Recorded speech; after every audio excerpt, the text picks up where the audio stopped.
Kalau misalkan orang mengatakan bahwa healing itu adalah jalan-jalan, healing itu nonton, healing itu makan dan sebagainya gitu. Nggak begitu juga. Karena namanya persoalan itu pasti tidak sama. Kenapa? Karena namanya individu itu tidak ada yang sama. Individu itu adalah makhluk yang sangat unik. HP-nya dibanting. Ya, tingkat stres pada Genzi ini sangat tinggi. Yang tadi saya katakan, kenapa sih bisa seperti itu? Saya memutuskan harus datang psikolog. Oke, Itu di level oke. apa? Go potes gak omong. Go potes gak omong. Go potes gak omong.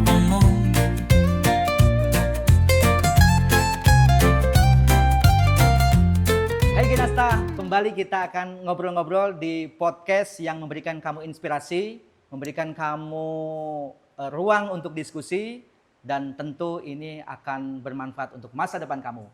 Tidak akan didapatkan di podcast lain, hanya ada di Go Podcast Gak Omong-Omong. Seru ya? Asik nih. Kalau seru begini, gue jadi semangat begitu ya. Dan kali ini kita akan bahas satu topik yang erat sekali kaitannya dengan kalian semua, Genasta, dan saya yakin kalian pernah merasakan atau butuh apa yang namanya healing. Dan kita akan bahas dengan seorang psikolog yang pasiennya ini bejibun. Antrinya kalau mau sama beliau, antrinya itu ya butuh kira-kira waktu 1 minggu kali ya. Kita sambut, terima kasih untuk Mbak Eri sudah datang.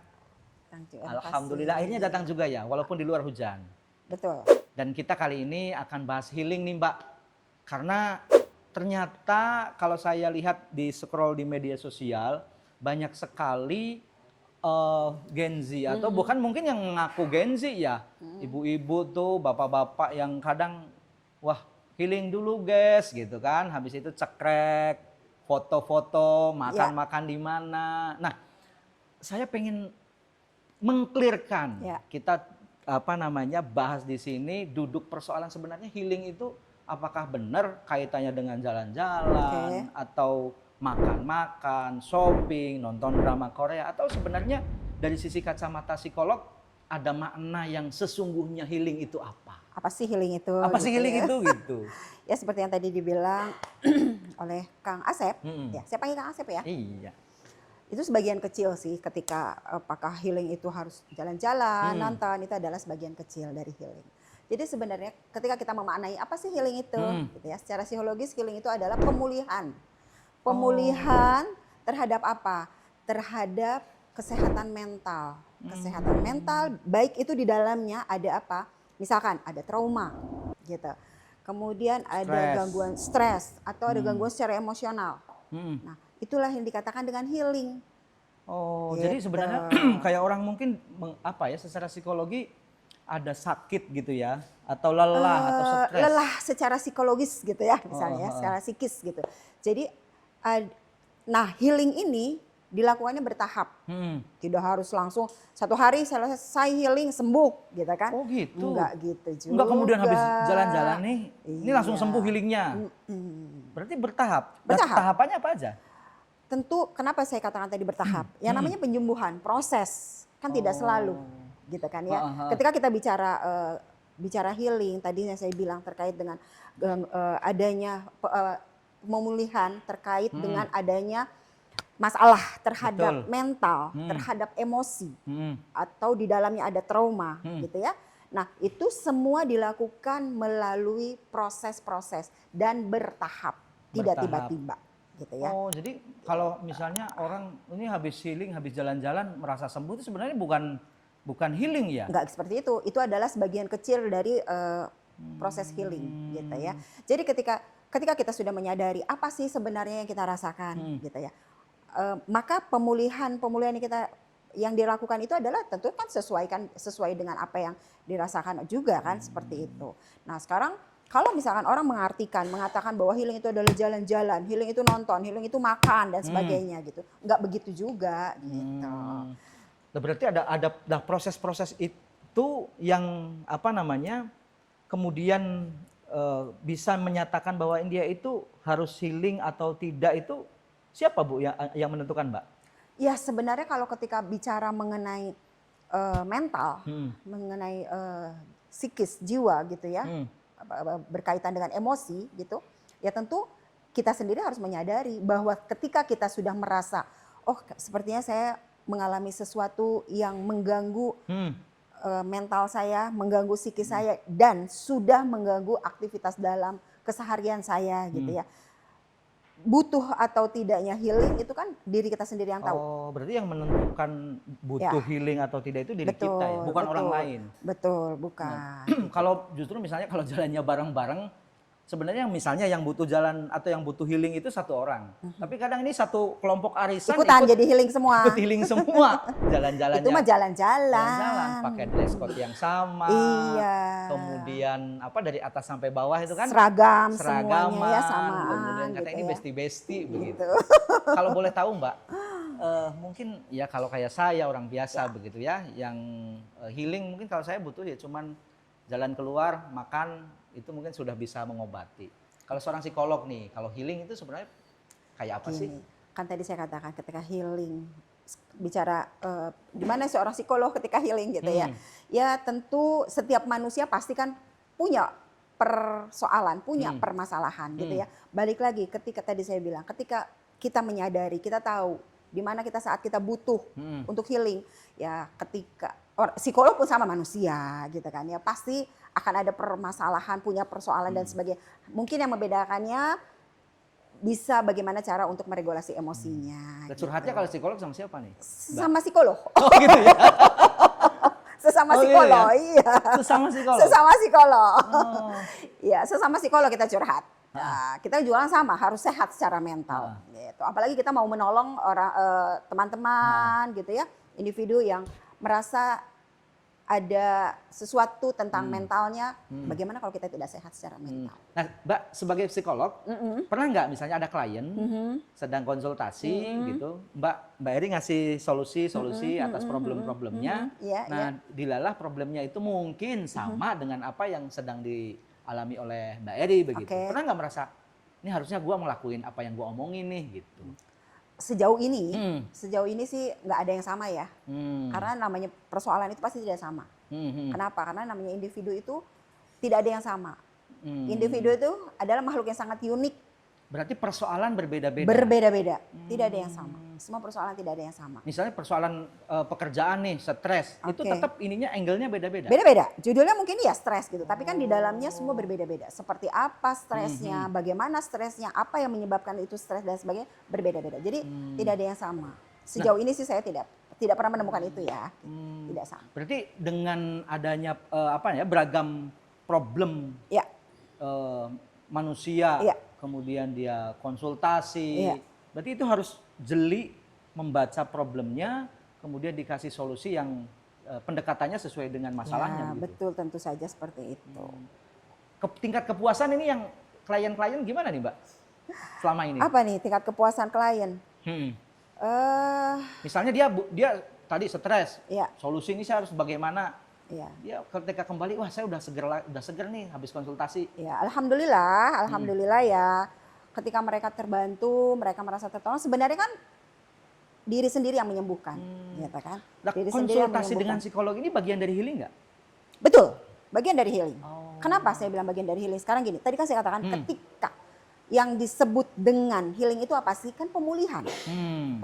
Pemulihan ketika individu mengalami gangguan secara mental, psikis, dan gangguan secara emosional. Nah, seperti apa cara healing itu berbagai macam caranya. Salah satunya adalah bisa dengan berkonsultasi dengan yang profesional. Itu merupakan salah satu. Nah, di sini banyak yang harus konsultasi nih.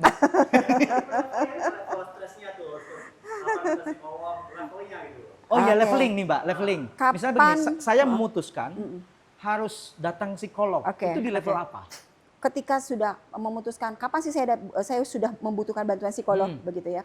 Tentu itu adalah ketika merasa diri sudah merasa tidak nyaman atau ada satu permasalahan yang mulai mengganggu dirinya dan juga dapat mengganggu sekitarnya atau mengganggu orang-orang terdekat. Mengganggu ini mungkin apa? Susah tidur, susah makan?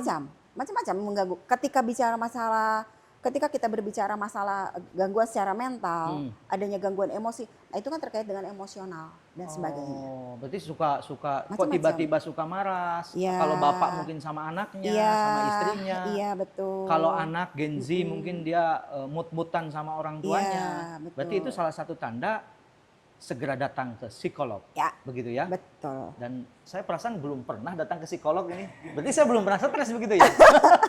Enggak juga harus stres loh datang ke psikolog itu. Oh, gitu? Iya, enggak juga harus selalu stres gitu kan. Apalagi zaman sekarang nih ya, saya bicara zaman sekarang mengenai anak-anak Gen Z ini ya, mereka semua sudah sadar dengan kesehatan mental. Mereka sadar kesehatan mental dan mereka sudah lagi tidak merasa bahwa ketika datang ke psikolog itu dalam tanda petik sakit. Atau mohon maaf, orang dulu mengatakan ketika datang ke psikolog ada mengalami gila gitu. Enggak begitu juga. Nah, berarti seperti itu. kesadaran Gen Z akan dirinya itu semakin tinggi ya? Mbak? Semakin tinggi. Hmm. Untuk saat ini cukup tinggi. Cukup tinggi ya? Ya, kenapa? Karena memang saat ini mereka sudah sadar ya, dan mereka sudah banyak mengetahui informasi-informasi itu dari media. Gitu kan ya. Nah, terkait dengan healing ini pun sama seperti itu. Ketika mereka memahami tentang healing atau mereka banyak yang terkena gangguan dalam arti secara emosional, gitu ya. Ya karena kan mereka begitu tinggi ya tekanan-tekanan pada kalangan Gen Z ini ya. Nah ini Mbak, saya pernah baca beberapa hari yang lalu. Ada satu artikel yang menyebutkan hasil penelitian di Amerika Serikat itu yang menyebutkan 91% Gen Z di sana itu pernah mengalami stres. Iya. Lah, apakah data ini bisa Dinyatakan iya. dinyatakan begitu kan? iya atau Iya. bagaimana menurut Mbak Edi? Betul sekali, tingkat stres pada Gen Z ini sangat tinggi. Yang tadi saya katakan, kenapa sih bisa seperti itu? Karena tuntutan buat mereka ini sangat tinggi saat ini ya. Selain tuntutan secara akademik, tuntutan media sosial, mereka merasa dituntut harus selalu tampil on. Oh, Gitu kan? karena faktor media sosial ya? Bisa juga itu salah satunya, begitu. Kemudian mereka ingin selalu sama dengan teman-temannya, begitu ya. Dan belum lagi tuntutan-tuntutan sosial mereka seperti itu. Nah, baiknya gimana Mbak? Gen Z menyikapi tren media sosial nih, tren fashion, tren makan, jalan-jalan. Apa yang harus dilakukan? Sebaiknya tentu yang pertama adalah tetap menjadi dirinya sendiri. Ketika kita bicara media sosial, jadilah diri sendiri. Karena belum tentu apa yang dimunculkan, apa yang ditampilkan, apa yang dilihat itu pas untuk dirinya. Jadi tetap menjadi diri sendiri, tetap menjadi jati dirinya sendiri. Ketika dia menjadi dirinya sendiri, maka dia akan tumbuh, berkembang sesuai dengan dirinya dan diharapkan akhirnya menjadi sehat secara mental. Nah, terkait tadi media sosial. Ya. Kalau media sosial ini kan ada tadi positif negatif gitu Mbak ya. Kita ingin dong anak-anak kita Gen Z ini mengambil makna positif dari media sosial itu. Pertanyaannya apakah media sosial ini harus kita blow up begitu ya di media sosial atau harus sama sekali ditinggalkan supaya tidak mengganggu kesehatan mental di remaja itu? Oke, baik. Sebenarnya kan tidak selalu media sosial itu berdampak negatif. Dampak positifnya pun sangat banyak, gitu kan? Sekarang sangat mudah soal informasi apapun mudah diakses, gitu kan ya? Melalui apa? Media sosial. Iya, gitu kan? kita pengen ada info terbaru di Twitter, cepat itu. Cepat sekali. Kita mau tahu apapun sekarang mudah, sangat mudah sekali kan? Nah, jadi oleh karena itu bukan berarti media sosial selalu berdampak negatif. Pasti akan banyak juga dampak positifnya gitu ya. Nah, bagaimana nih cara untuk melihatnya dampak positif dari media sosial itu? Kembali lagi kepada diri kita. Kita harus mampu untuk bagaimana bersikap menyikapi media sosial ini secara positif. Jadi gunakanlah media sosial itu memang untuk kebutuhan-kebutuhan positif. Begitu. Berarti memang ya harus dari si Gen Z itu sendiri ya. Betul. Bagaimana melihat ini sebenarnya saya melihat apa tren yang ada di medsos ini cocok enggak dengan diri saya begitu. Cocok enggak dengan latar belakang kita sehingga dia berpenampilan Iya. di media sosial ini Sesuai dengan jati dirinya, dengan sesuai jati dengan dirinya. dirinya sendiri. Karena keren itu bukan berarti harus mahal kan? Dan juga nggak usah jadi orang lain. Sepakat. Jadilah Begitu. diri sendiri. Ya, ini apa yang dikatakan Mbak Eri ini psikolog, yakinlah dengan diri kalian pasti mengembangkan diri, kita akan jadi manusia yang unik. Begitu kan? Betul Wah, sekali. tepuk tangan dulu dong Jadilah buat diri sendiri. Genzi. Nih, tepuk tangan kali ini itu bukan untuk narasumber, bukan untuk penonton, tapi ini untuk Genzi yang sedang menyimak podcast ini. Oke. Nah, Mbak, kita lanjut. Ya. Terkait sebenarnya begini, saya pengen tahu yang benar-benar butuh healing. Ya. Gitu kan, antara healing yang sesungguhnya dengan ini healing yang healing abal-abal lah begitu. Oke, Ya, hanya kamuflase Oke, begitu. baik. Kapan sih kita butuh healing, gitu kan ya? Ketika kita sudah mengetahui, kita sudah memahami, kita sadar dengan apa yang kita rasakan. Yang tadi saya bilang kaitannya dengan kesehatan mental, Iya. gitu kan? Nah, di dalamnya itu kan ada yang tadi masalah secara emosional, kemudian juga di dalamnya juga ada trauma, stres, gitu ya. Nah, sekarang bagaimana nih kapan kita sudah butuh nih? Bagaimana sih caranya, gitu ya? Nah, ketika kita sudah menyadari, kita tahu dengan permasalahan-permasalahan yang sedang kita hadapi, maka oleh karena itu proses itu dijalankan, gitu kan ya. Seperti apa harusnya sebaiknya healing itu? Jadi gini, penyembuhan healing itu sama seperti penyembuhan luka fisik. Nah, gitu ya. Nah, Nggak bisa nih luka langsung dikasih Iya. obat sembuh. iya. Nggak bisa ya? Iya, betul. Jadi ketika penyembuhan dalam luka fisik, Mm-mm. gitu kan, ketika dia luka nih di tangan, luka kan ketika diberi obat nggak langsung kering, nggak langsung sembuh. Betul. Ada proses penyembuhan. Iya. Sama seperti itu pun ketika kita healing, ada luka-luka batin, itu butuh proses, butuh waktu. Makanya tadi saya katakan tidak dengan tiba-tiba sembuh, gitu ya. Betul. Semua akan ada prosesnya, gitu. Pada saat penyembuhan, pada saat healing ini, maka perlu juga adanya pendampingan. Yang tadi, kapan saatnya datang ke psikolog, butuh bantuan yang profesional. Nah, di situ, ya itu pada saat melakukan itu adalah proses healing untuk menyembuhkan luka-luka batin. Nah, ada fenomena beberapa waktu yang lalu, hashtag rame itu di Twitter, di Instagram soal kabur aja dulu. Itu banyak yang di satu sisi ada sisi muatan politis. Tapi di sisi yang lain saya melihat kabur aja dulu ini ada orang yang ikut-ikutan. Begitu ya. Udah yang penting kabur aja dulu. Kabur dari rumah kek, kabur dari pekerjaan kek, begitu. Untuk apa? Tujuannya sebenarnya untuk healing. Nah, komentar Mbak Eli terkait dengan hashtag yang rame-rame gitu itu gimana? Kabur tuh, Mbak? gitu ya. Sebenarnya kalau dikaitkan dengan healing begitu ya, kabur. Berarti kan kalau kabur itu lari begitu saja gitu ya. Tidak seperti itu. Ketika kita healing, kita bukan lari misalkan lari dari kenyataan. Misalkan ketika kita bicaranya Genzi ya. Ya. Mau healing, putus cinta gitu. Putus cinta. Bukan dia lari dari orangnya. Oh. Nih, Bukan lari dari orangnya. perhatikan, hanya ada di Go Podcast soal putus cinta dibahas oleh Mbak Eli. Bukan lari dari orangnya, tapi bagaimana cara dia memulihkan perasaan-perasaannya itu. Bukannya lari dari orangnya, tetapi bagaimana cara memulihkan dirinya itu sehingga ketika dia healing, proses healing itu bisa berjalan dengan baik. Pada intinya kan akhirnya mencari keseimbangan. Nah, kalau unfollow nih, kita kan kadang-kadang kalau benci sama mantan pacar begitu ya, kita unfollow. Semua coret semua. Fotonya dihapus. HP-nya dibanting begitu. Jangan HP-nya dibanting. Sayang dong. Itu Nggak banting. Gimana? Satu kelas, satu kerjaan misalnya. Iya. Itu kita sudah sama sekali Tiap hari unfollow, ketemu gitu tiap ya. hari ketemu. Itu gimana tuh, Nah, Mbak? makanya tadi saya bilang, bukan lari dari orangnya. Kalau lari dari orangnya, orang itu kan tetap ada. Tetap ada. Nah, bukan lari dari orangnya, tapi bagaimana cara memulihkannya. Ketika sudah proses itu sudah dijalani, sudah nyaman dan sebagainya, begitu ya, mengikuti alurnya dan sebagainya, menerima, gitu ya, menerima. Maka ketika ketemu dengan orangnya pun nggak lagi harus seperti yang tadi dibilang harus baper, banting dan sebagainya. Jadi gitu. menerima kenyataan bahwa inti- kita sudah tidak lagi bersama, bahwa kita sudah tidak lagi satu doa. Weh, kayak lagu yang lagi viral. ya seperti menghilang. ghosting. Jadi akunnya bisa dihilangin dulu seminggu dibekukan. Oh, Nggak ada gitu. malu-malu. Dibukukan sementara gitu ya. Oke. Ya mungkin lagi nggak mau aja berteman ya.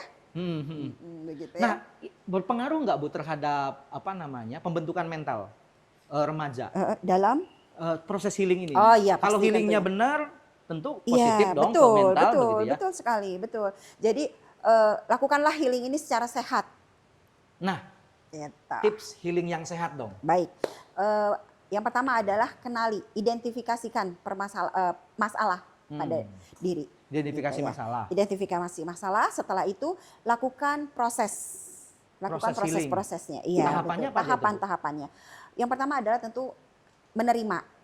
Ya, penerimaan dulu. Ketika ada masalah menerima dulu, nggak lari. Bahwa ini Iya. masalah sedang saya hadapi. Betul. Mau putus cinta, Betul. mau susah dapat pekerjaan, Betul. mau di PHK, Ya.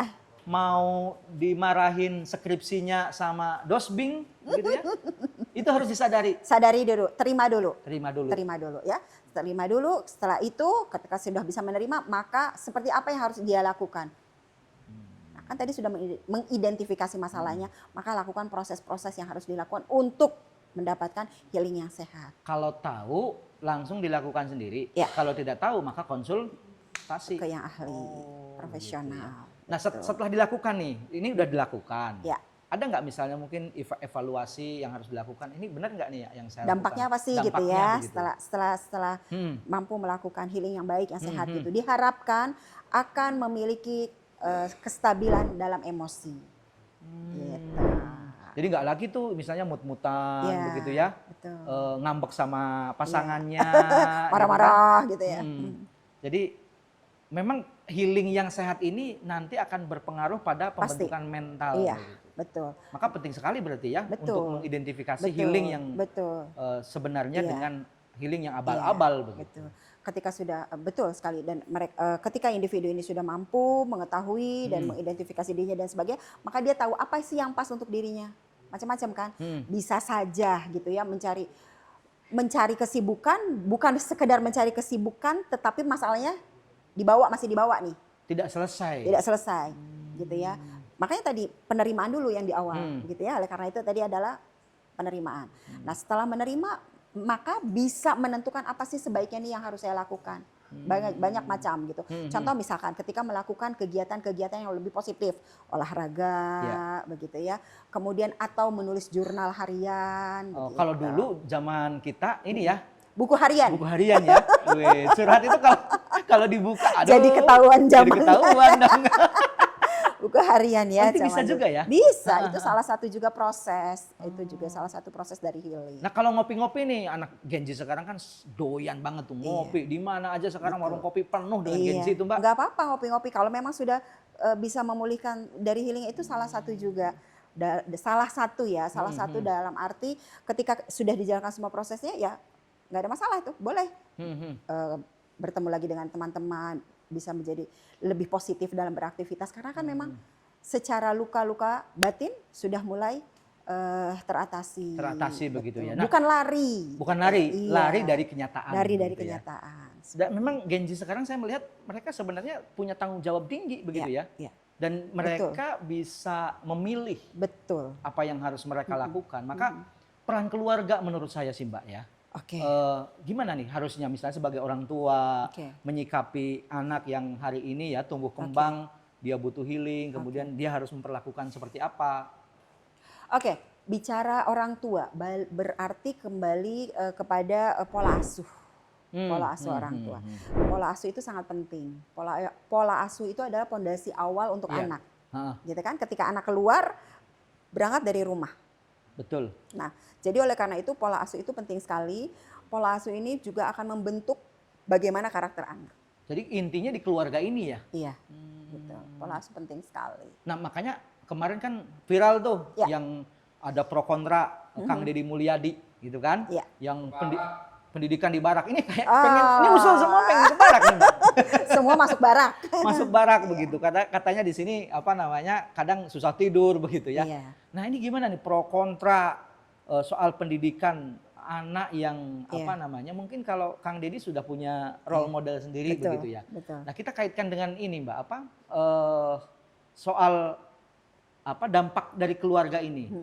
Apakah keluarga ini ketika di keluarga tidak nyaman, kemudian si anak ini pelariannya memang harus ke tempat Keluar lain, gitu ya. Mbak? Oke. Nah, kalau anak di dalam rumah pola asuh, setiap keluarga memiliki pola asuh berbeda-beda dan memiliki pola asuh sendiri-sendiri.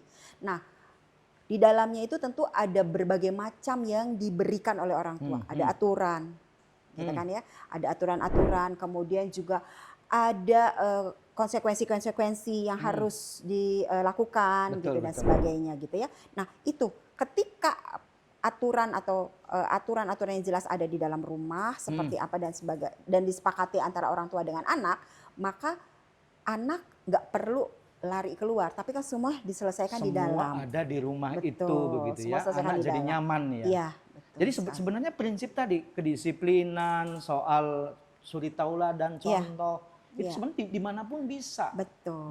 Di keluarga bisa Betul, diterapkan begitu betul, ya. betul. Tadi misalnya kalau Kang Deddy Mulyadi kan menerapkannya di barak Barak. militer begitu ya, Iya. atau mungkin yang di asrama-asrama, Iya. pondok pesantren, Iya. pada prinsipnya juga sama tuh. Betul. Ada kedisiplinan. Nah, Betul. tinggal bagaimana di keluarga ini menerapkannya begitu Iya, di ya. awal seperti apa, pondasinya seperti apa, pola asuh yang diberikan seperti apa. Gitu. Nah, itu kan yang akan diteruskan oleh anak ketika dia di luar lingkungan anak kan tidak selalu akan di dalam rumah bersama orang tua kan, Iya, dia akan keluar. Nah, ketika dia keluar dia kan sudah punya pondasi seperti apa. Dan sebenarnya kalau diselesaikan di rumah, Ya. itu sangat mudah ya, Ya. sangat murah. Betul. Mudah dilakukan oleh orang tua, ya mudah sih tentatif begitu ya. Betul. Tapi kalau murah pasti kalau di rumah, ya kan semuanya sudah ada begitu. Iya. Nah, kalau boleh di-spill nih misalnya Iya. tips dari Mbak Eri sebagai seorang psikolog, healing yang paling murah deh misalnya, sebutkan 3. Kalau ini challenge dari teman-teman tadi ada titipan ini. Kang Asep, Kang. 3. Oh 8 ya. 3. Banyak ya. 3 healing yang paling murah perspektif psikolog. 3 hal yang paling murah ya. Ketika semua sudah dilalui dengan semestinya gitu ya. Kemudian ingin seperti apa nih gitu ya. Sudah pulih nih. Sudah mulai menata gitu ya.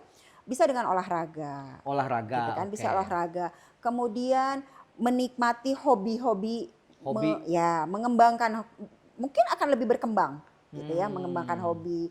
Nah, kemudian juga yang ketiga itu adalah bisa juga semakin akhirnya mampu memberikan sesuatu yang lebih positif untuk dirinya sendiri. Melakukan hal-hal positif begitu ya. Betul. Olahraga, mengembangkan hobi, melakukan hal-hal sesuatu yang positif untuk dirinya. untuk diri kita. Maka ini kalau dilakukan cukup murah. Ya memang sih Sangat murah ya. murah. Olahraga murah, Iya. jogging murah. Jangan golf dong. Jogging lebih murah. Jogging murah. Kemudian camping. Terus apa tadi pengembangan Mengembangkan hobi. hobi. Pengembangan hobi juga murah. Kalau hobinya ya Oh, hobinya parkour. Parkour itu rebahan. Rebahan. Kelamaan rebahan juga jadi stres kan? stres betul. Ya, kadang begini Mbak, kalau banyak kegiatan kita Ya. pusing dengan kegiatannya, kalau tidak ada kegiatan Juga sama. sama begitu ya. Intinya apa? Seimbang. Ada keseimbangan. Betul. Balik lagi, manusia kan selalu akan mencari keseimbangan. Ketika tidak didapat di sini, mencari di sini. Ketika ada yang kosong di sini, mencari di sini. Intinya kan keseimbangan. Luar biasa.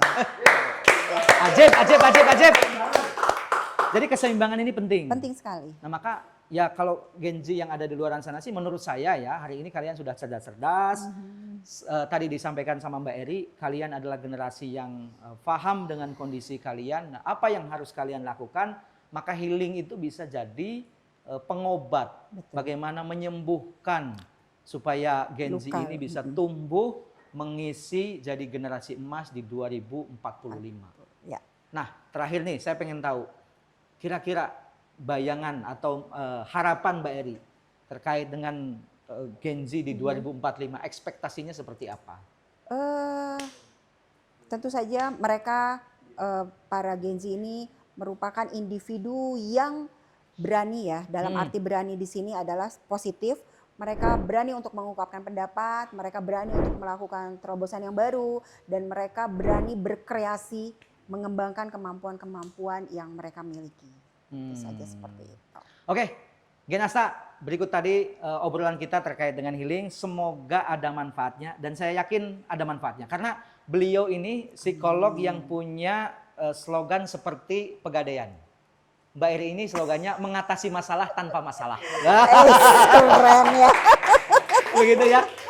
Oke Gen Asta, tadi kita sudah dapat banyak insight dari Mbak Eri. Banyak sekali ini cara untuk healing. Ternyata healing itu tidak hanya sekedar jalan-jalan, tidak hanya sekedar makan, nongkrong juga bisa begitu ya Mbak. Bahkan mungkin dengan menyaksikan nonton Go Podcast ini juga bisa jadi healing dong. Iya Begitu. dong. Sepakat gak nih nonton Go Podcast jadi healing? Oke, kalian sebagai Gen Z yakinlah dengan diri sendiri, terus berkembang, terus inspirasi, terus berkumpul, terus kalian berkolaborasi karena yakinlah 2045 akan menjadi milik kalian semuanya. Tetap simak God Podcast. Come on. Jangan lupa like, comment, dan subscribe. Terima kasih Mbak. Oke. Go Podcast, got come on.